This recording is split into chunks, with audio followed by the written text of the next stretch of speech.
예, 장시간 수고들 하고 계십니다. 저는 저 배상근 본부장께 좀 여쭙겠습니다. 네. 아까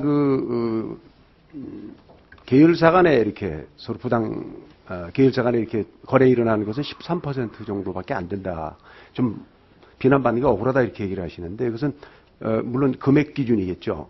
네네. 그럼 이제 하나 묻겠습니다. 만약에 어떤 재벌 회사가 물류 회사를 계열사를 하나 만들어서 내부 거래를 하고 그 계열 물류 회사가 다시 외부의 중소기업과 하청 계약 같이 한다면은 그러면은 두 번의 거래가 일어났죠. 네. 그러면 두 번째 거래는 그거는 아까 말씀드린 87%에 들어가 있는 거죠. 네. 그렇죠. 네. 그러면 이게 지금 이 현상이 우리가 비난하는 대상 아닙니까? 그렇죠? 네. 그런데 지금 우리 배 본부장님 말씀대로 하면은 억울합니다.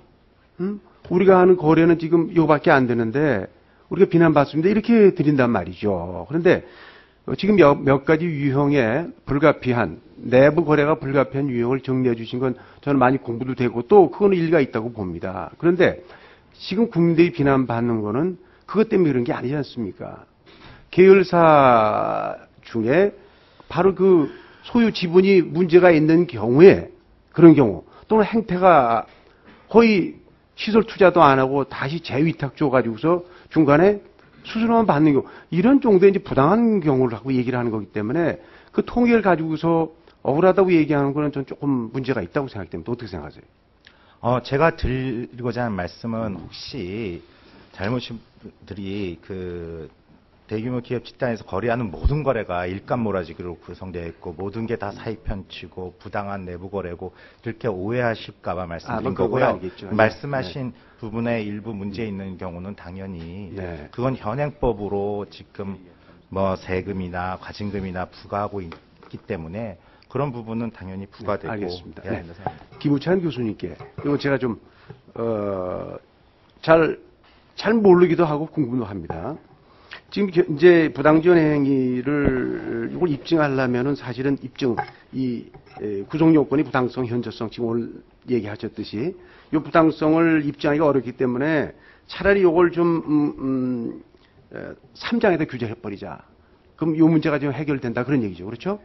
그다음에 지금 또 하나 현저성 문제도 이 현저하다는 것은 상당히 유리한 조건이라든가 또는 그냥 유리한 조건으로 완화하자는 지금 주장이 있습니다. 이렇게 되면은 이게 좀 논리가 좀 단순하게 얘기한 말이죠. 부당 지원한 행위가 아니라 경제력 집중 행위를 규제하려고 하는 느낌이 자꾸 드는 거예요. 그래서 지금 총수 일가의 문제가 안 되는 그런 경우라 하더라도 예를 들어서 아까 임원 같은 경우는 말이 됩니다만은 만약에 우리 배상근 본부장님이 얘기한 것 같은 정말로 이유가 있고 또 계열사 간의 소유 구조도 보면은 문제가 안 되는 그런 경우 있지 않습니까? 100% 모기업과 똑같은 소유 구조가 있는 경우. 이런 경우도, 지금 경쟁의 문제가, 그것도 안 되고, 또, 어느 정도 그럼 유리할 수가 있을 거 아니에요.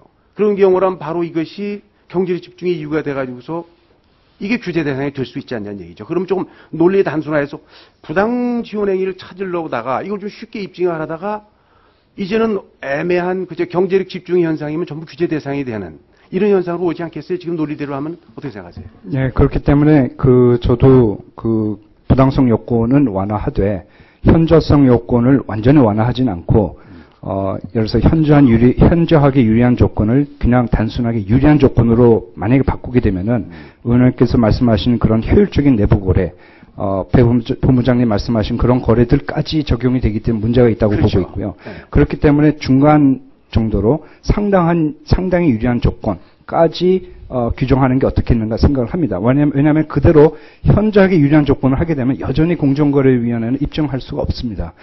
여러 가지 그 사안들이 빠져나가게 되기 때문에 그 중간 입장에서 현저하게 유리한 유리한 거래, 그 중간에 상당히 유리한 거래 정도로 하는 게 적절하지 않는가 생각이 듭니다. 실제 소송에서 과연 상당하다는 것이 기준이 현실적으로 될까요?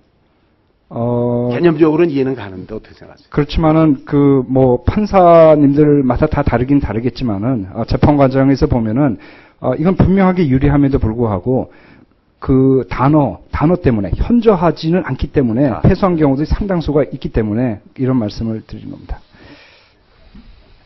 예, 수고하셨습니다. 다음은 이상직 위원님 질의해 주시기 바랍니다.